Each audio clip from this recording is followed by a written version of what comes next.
Hi, everybody, and we want to welcome you to this really special meeting that we're having with Mo in which is basically on how to grow enough things in your home, around your home, inside and outside, so that you don't really have to ever depend on food for anyone else. Now, whether it's an emergency situation or not, this is really a great thing to have anyway. But since it looks like we're heading into an emergency where the shelves are getting emptier and emptier, I think this has a huge benefit. Empty shelves in Ross in Woodland Hills.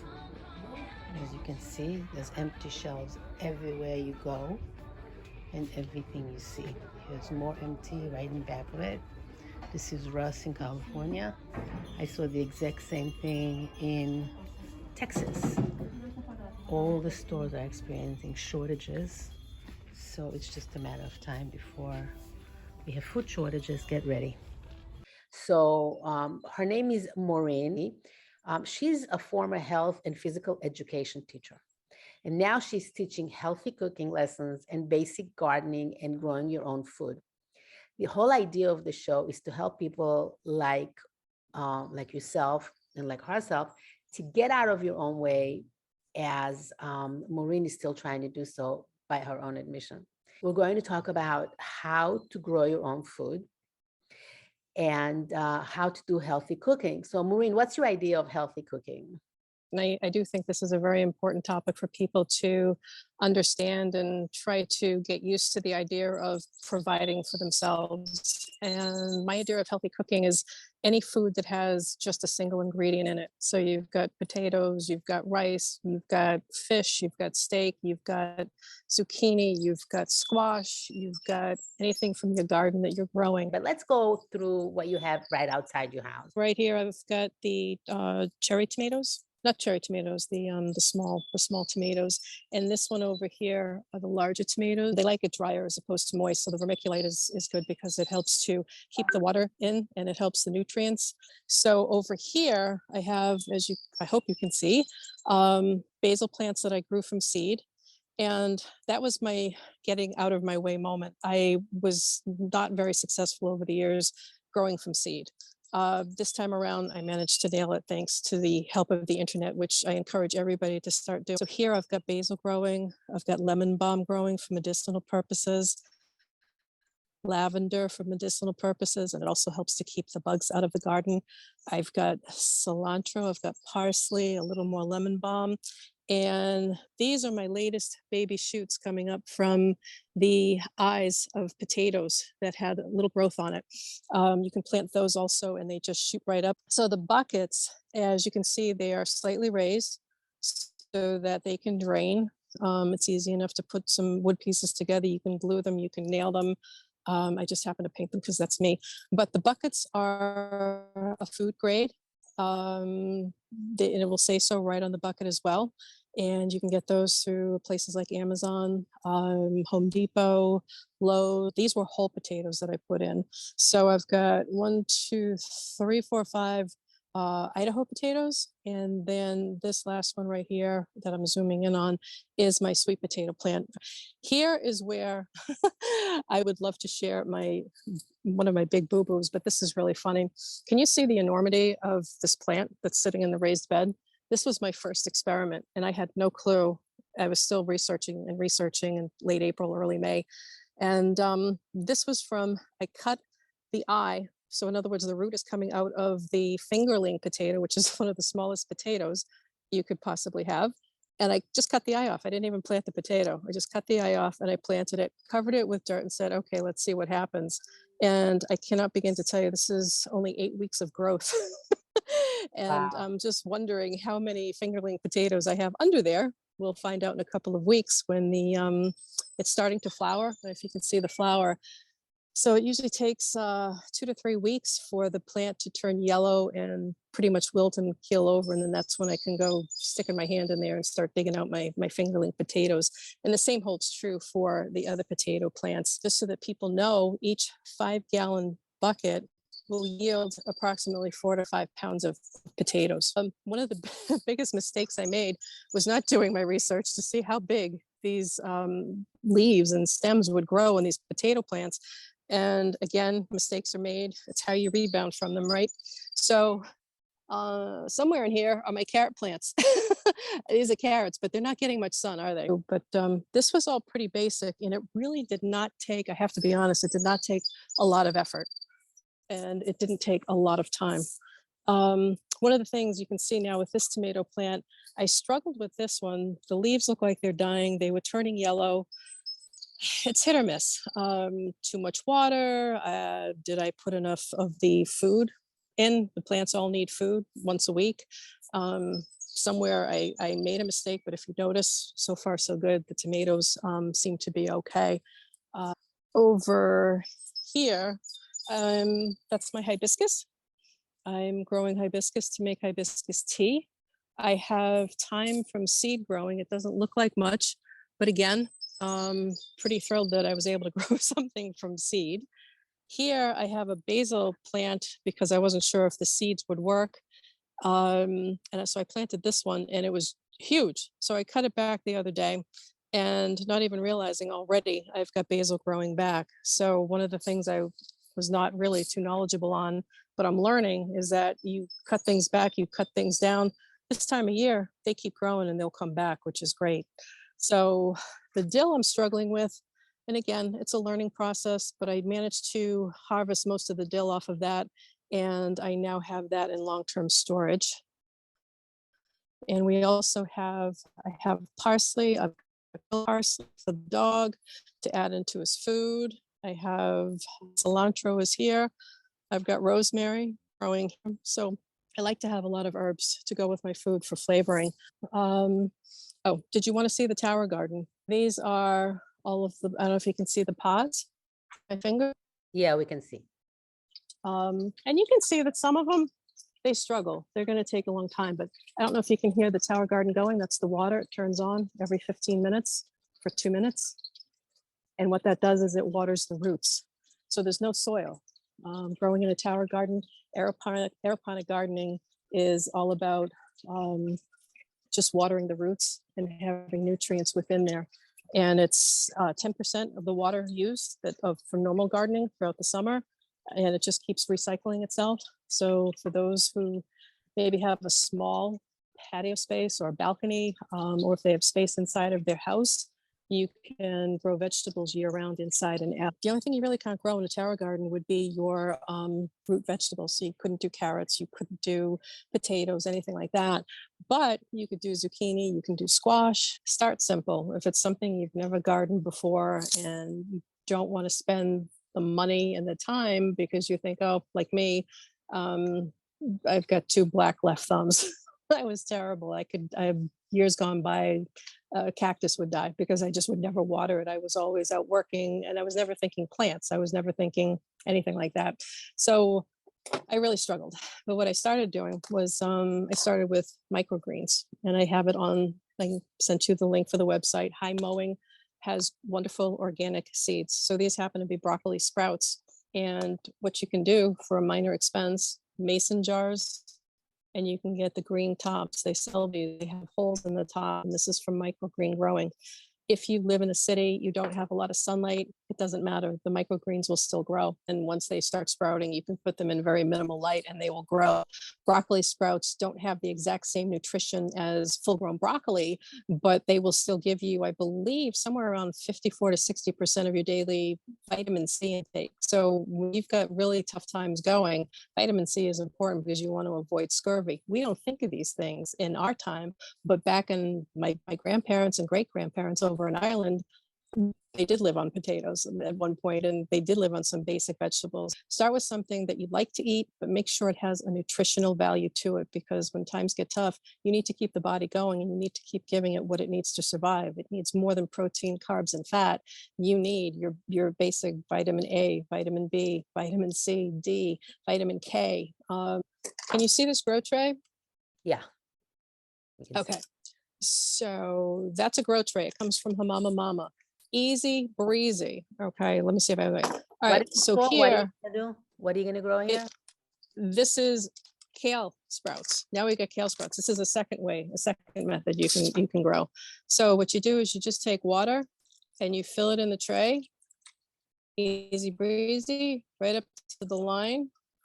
And then what you do, it'll say when they send them, if it's broccoli, if it's kale, if it's a salad mix, it'll say right at the bottom, they give you a card and it says open here. I'll tell you where to open it. First time I did this, I was like, what am I doing? It really is easy. So I have issues with the tab here.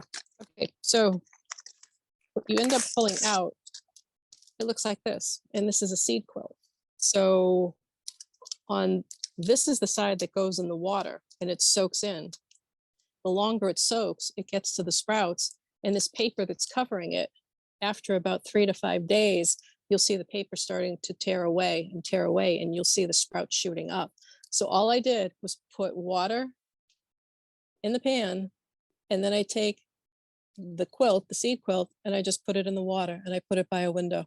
Doesn't have to have a lot of light, just like daylight of some sort. And within 5 to 10 days, you'll have some really great sprouts. I was really surprised. I was pleasantly surprised. And those are the things that kale is another one that's packed with nutrition. So what you just put together looks really easy. You just put some water and you just put that in. It does. It's It done. doesn't get any. Oh, Doesn't get any easier than that. Yeah. What brand is it? Is it a brand like? It's Hamama Mama. If you go to Spell hamamamama.com, it for me. H-A? HAMA Hamama Ha HA Mama Mama. HAMAMA So it's Hamama Mama hamamamama.com. hamamamama.com. Nutritious. And if you go on their website, you will see that they have cabbage. The cabbage was great. Sprouts. So you're getting so much So you can nutrition. get cabbage over there, sprouts. You can get cabbage, you can Kale get arugula, sprouts. you can get kale, you can get fungreek, you can get all kinds of And sprouts. all of those, all you need to do is take a tray, put water, put that in. Do you have to water it? How do you Nope. maintain it? Nope. That's it. You fill it to the line and it grows. If you have a southern exposure and you have a hot sun, then I would say go back and check the tray for water, because the water will disappear. It'll evaporate. So, but if you just are in a New York City apartment and you don't get much light and you get a little daylight coming in, it should be fine. Buying that tray and those things to start with is really a great idea, because once you see something grow, you get excited and then you want to try You it, do. right? You do. I got so excited and I was like, I didn't kill it. This is great. It's growing. I can eat it. It tastes good. So far the Hamama Mama seed quilts, I've managed to make some really, really nice soups, and they've been wonderful additions to my salads and my smoothies. I was asking, how much food does that yield? One of these seed quilts, I used in 2 pots of soup. Yeah, hi. I've always wanted a garden growing up in the suburbs, but New York it's very, space is at a premium. But this sounds very exciting. But in terms of just practically speaking, we're looking for sustainability and long-term harvesting. So just wondering if, one tray and, at the expense of like $70-$80 gives you 1 pot of soup. So how would that be No, she said sustaining? 1 week. She said 1 week's worth of soup. Oh, It would be 1 week's okay, worth, well- and it wouldn't be 70. It's 17. I'm on a shipping plan. It's $17 a month, and I get 3 seed quilts. Something that you reuse, or you just use it, you grow it, and then you have to get a new one. No, then you would have to get a new one. You only get one turn at that. Like, how much time would you have to invest daily? You really, once you get it going, it does the work for itself. And for each one of these pods that you put in the tower garden, you get to use it 2 or 3 times. I've gotten 3 times the use out of them. So that saves on expense and on money. And once you put the seeds in there, you germinate the seeds. Once they sprout and once they go in that tower garden, the tower garden does all the work for you. And all you have to do is just add the nutrients to keep it going, and just check the pH once in a while. And that's it. Once you get the hang of it, you're doing it, and you time it so that you will always have romaine lettuce, you will always have spinach, you will always have zucchini or squash or eggplant. Hannah, did I answer your question? I guess I needed to know that. So yeah, thank you. I just have a question. I'm not hearing anything about fruits. How do you grow fruits? So what you can grow in a tower garden would be strawberries. Blueberries you cannot grow. Anything from a bush you can't grow. So anything like elderberries, blueberries, What apples you about can't. citrus, which is so necessary for vitamin C? Citrus. Very, very necessary. You know what? I haven't really gone anywhere outside of strawberries. That's been the easiest one so far. How do you save it long term? Like you were showing me about your eggs, that you can actually Mhm. go through a process with your eggs that it tastes like fresh eggs and you can still keep it. How long can you save it for after you dehydrate them? 5 to 10 years if they're stored 5 to properly. 10 years. So Yes. let's take a quick look at that, because I think getting the food is one thing, but getting it stored in a way that it's going to taste fresh 2 years down the line is amazing. I got excited when I saw that eggs could be dehydrated. So you've got 5 different trays. You have a fruit roll-up sheet, and that's what you put the eggs on. You don't put the fruit on there; you put the eggs on there, and you just whip. Do you put hard boiled eggs, or you just take fresh eggs? No, you just take the fresh eggs, you crack them, throw them in your blender, throw them in your food processor, and just give it a whirl around for about 30 seconds and make sure that they're blended all the way through. And you can, if you want, you can divide them. You can do whites, you can do just yolks if you want. But what I did to start off with is I did the whole egg, blended it all up nice and smooth. And it said 6, really only 4 fit on the tray. And I said, all right, let me just start it to see. And I had to set it for 18 hours. And I said, wow, this is going to be interesting. But eggs at 135 for 18 hours, there's no salmonella. It's all cooked through. And when it was done, I just took it and I chopped it up a little bit, and it was very, very brittle. Had a plastic bag, and I just put them in there, took the bag, and I took my mallet and I just beat it all down. You can, if you have a spice grinder, put it in a spice grinder to do it. I don't have one, so I just took my mallet and I just chopped it all off. You take it and then you put it in a mason jar, and the mason jars come with the lids. You take an oxygen absorber, you put that inside the jar to keep the oxygen out. You put the first lid on, not the ring or the screw top, just the lid, and you take it and you use your food saver. I bought a food saver, and you put the lid on that, press the button, and you hear this noise, and it keeps going and going, but it's like higher, higher, higher, and all of a sudden it comes to a stop. You take the top off, you tap it, you try to pick the lid off. If it doesn't come off, you've got the perfect seal. The oxygen absorber inside will help to keep the oxygen out. You've gotten all the air out of the jar. Use a smaller jar, because once you open it, if you don't use everything up, you have to put another oxygen absorber in and go through the process again to help protect and preserve the rest. So 1 egg, if you wanted to, or if you had 2 people and you wanted to make an omelet and you use 3 eggs, you would use 3 tablespoons of your dehydrated egg mix. You mix it with 2 tablespoons of water per egg. So you'd have 6 tablespoons of water. You mix it all up, blend it, and just put it in the pan. You can make scrambled eggs. You can put your veggies in the pan, saute them up, and throw the egg mix How in does it, it and you'd taste? have an omelet. How does it taste? It tasted like eggs. We can do that with all foods too. You do that with all your vegetables. So if you have an abundance of vegetables, you have an abundance of tower garden vegetables, you can dehydrate kale, you can dehydrate spinach, you can dehydrate everything. So getting a Everything. dehydrator is a good idea. And There's 2 different kinds of canning methods. One of them is the dry canning with the food preserver, food saver, and the other one is wet canning. That was a great demo, and I wish that I could get more into it, but realistically, I just don't know how likely that is. All my life, I've shopped at stores, and but you go around the corner and you come back with 4 bags of food, and that's shopping for the week. So, And I hear you, because that was me. And some that was days all I of us. didn't, I I mean, didn't even that's come how we home. grew up. Yeah, That's of how we course. grew up. Yeah, right. The idea here is Yeah. start playing with it and to start experimenting a little bit, not big. Like I like the tray that you showed, that you just buy a thing and you put The in. trays, the Start with seed that. quilts are perfect to start off with. so that's really the strongest question, is like, how likely is it that in 2022 people are going to go starving without food from. I don't know. Go look at the Netherlands. What's going on in the Netherlands? How likely Yep. was it last year that in the Yep. Netherlands you walk into a store and all the shelves will be empty? How likely was it in 2020 that if you want to buy a car, you have to wait 8 months for it? How likely was it in 2019 that if you want to buy a sofa, you have to wait 6 months for it? It wasn't very likely. I couldn't So- even buy a bicycle. All the bicycles come from Taiwan.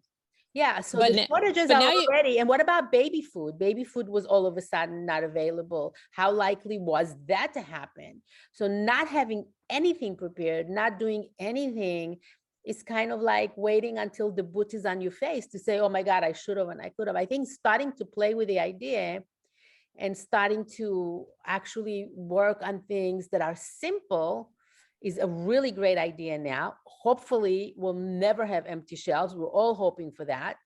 But if we do have it, we don't want to be stuck saying, oh my God, all I Yep. can do is go to the market and now the market is not there. What do I do? The storm is brewing. Maybe something will happen and it's not going to be as bad as we think it is. I'm definitely praying for that. But Yeah, I don't let's know be how much practical. I more- mean, let's be practical. When the Jews in Germany were told that Jews were being killed, they was like, oh my God, how likely is that to happen? And when it became illegal to be a Jew, oh my God, what's likely? Let me just be quiet. So eventually, yeah, it happened because all the road signs are there. All the everything is pointing to that. So just hoping that it won't happen and not doing anything, that's fine too. People are Well, doing yeah, that. well, I think what we're gonna need realistically is a much bigger supply. My little plant that takes three to 6 months to grow is not gonna feed my family. May I? In a tower garden, your lettuces will grow in 3 weeks. It grows in less than half the time that it would take in a normal garden. Everything grows in less than half the time. And if you're afraid to start, then you'll never get anywhere. The idea is to start thinking about, let me start with a little bit and grow so that in 6 months, in a year, you'll have everything set.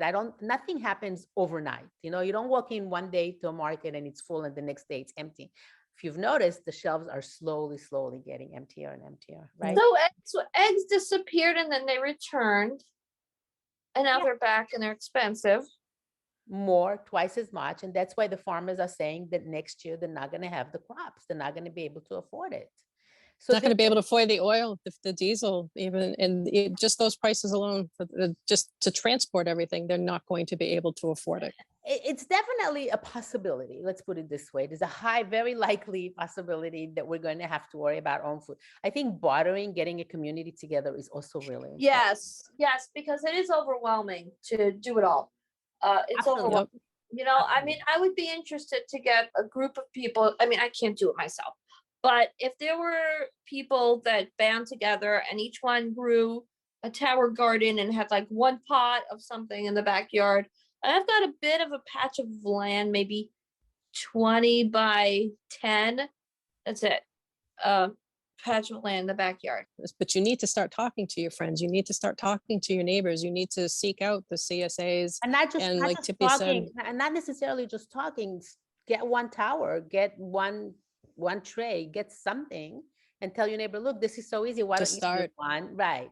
Like even between Brooklyn and Queens, it's not such a long way off. Between Long Island and Brooklyn, and not such a long way off. You can still. I could think of two other friends who would do it. And then a woman who does a group, Fortune, like she would be a good purveyor for something like this. She already has a garden. there you go. That's a good start. Right. But the idea here is to encourage you to get a tray, stick it in water, see what comes up, and just start getting your hand, something that you actually grew, that you say, look what I have to barter with you. Aren't you willing to do that too? And that's the whole idea. Yep. Yeah. Exactly. So, if we could start with some links to the vendors, that would be Yeah. good. That's exactly what I'm And if all it takes is to put an order in on Amazon and put some water in a tray, I mean, that's something I could do. Exactly. But to do growing in the backyard, it's a little, I mean, I've tried a few times, nothing happened. So I had more trouble over the years. You would have no idea. But the more I learn, and thank God, nowadays we have the internet. So I've done so much of the research. I'm happy to help you.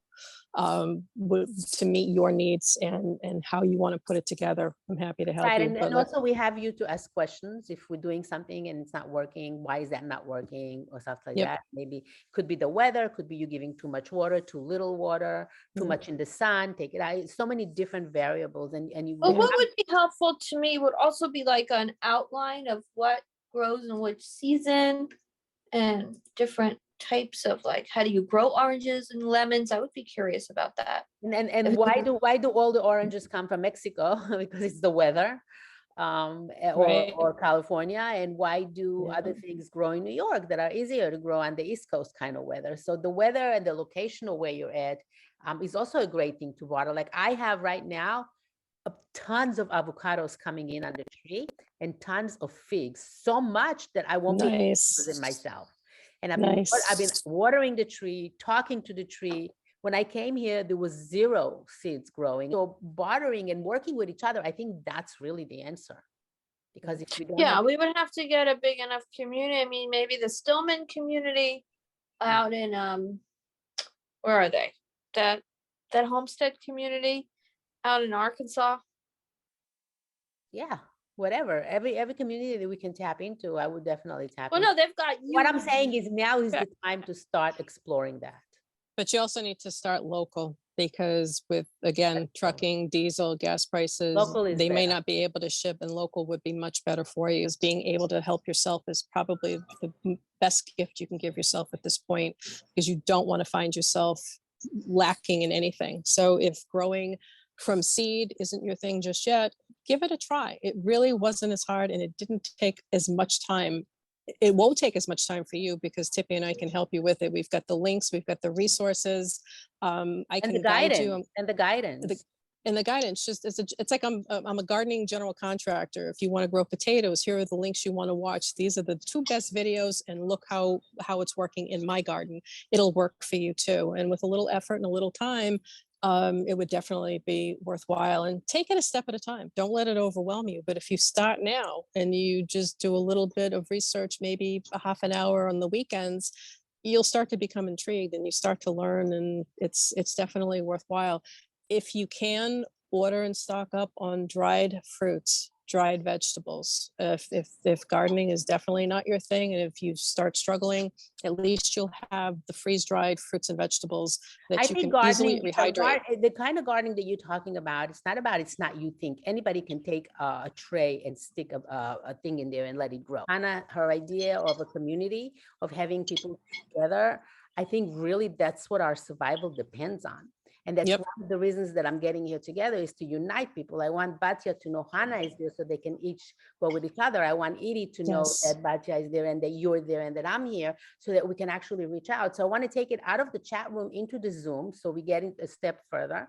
And then you can come out from behind the camera. And then the next step will be, okay, let's work together and do whatever it is that you want to do. It's not like a hard work. It's going to be much harder not to be together. It was highly enlightening. I think that would be great to get more people involved.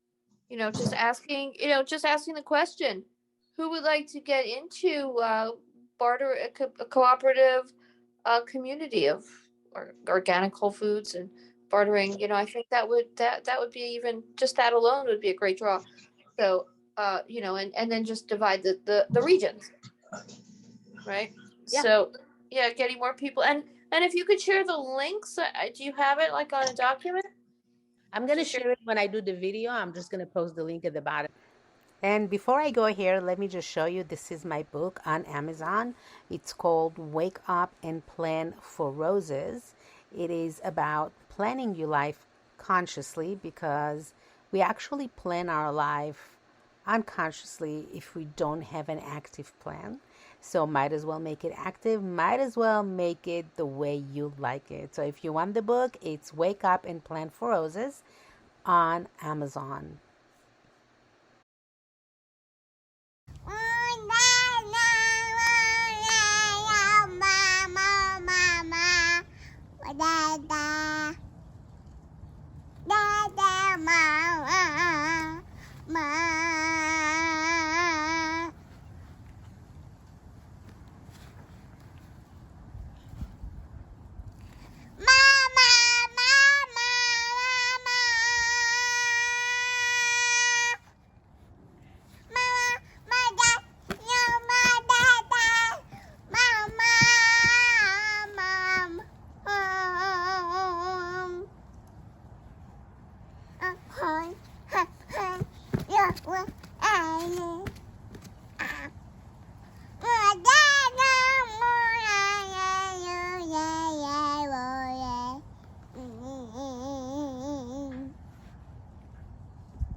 Yay!